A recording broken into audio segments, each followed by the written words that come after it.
Journée de réflexion sur la réactualisation de la stratégie de la Banque mondiale pour l'Afrique.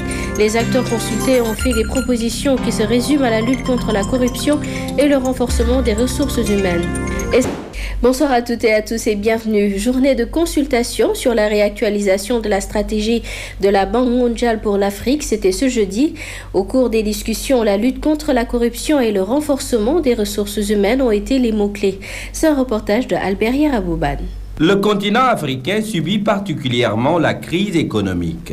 Au-delà du faible taux de croissance, l'aide de la Banque mondiale à l'Afrique a connu en 2009 un déficit de 20 milliards de dollars.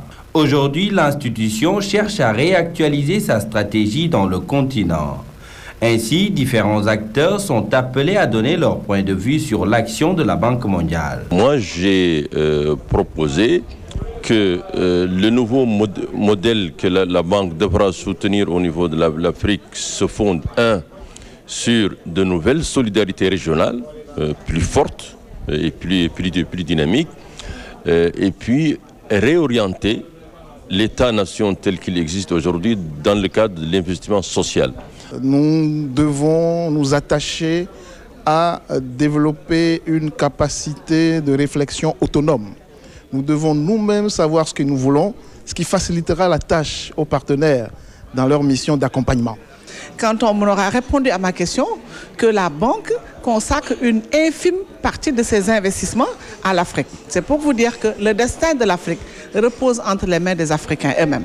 Et le destin du Sénégal repose entre les mains des Sénégalais eux-mêmes. Il est évident qu'il y a des régions qui sont riches pour faire de l'agriculture. Il y a des régions qui sont riches pour faire de l'industrie ou des régions qui sont riches pour faire de l'élevage. Donc, il faut déjà au niveau interne spécialiser les différentes régions. Partenaire clé des États africains, la Banque mondiale est donc à l'écoute pour une nouvelle démarche dans le continent. Non, sans doute il y a beaucoup de chocs externes, si vous voulez, que l'Afrique a été subie. Mais en même temps, nous savons bien que l'Afrique a montré qu'ils puissent réagir à ces contraintes, ces chocs. Par exemple, pendant la crise globale économique, la réponse des politiques économiques en Afrique était très sage. Et la relance est commencée après 1 an. Ça, c'est la plus vite relance économique qu'on a connue pendant les autres crises que l'Afrique a eues.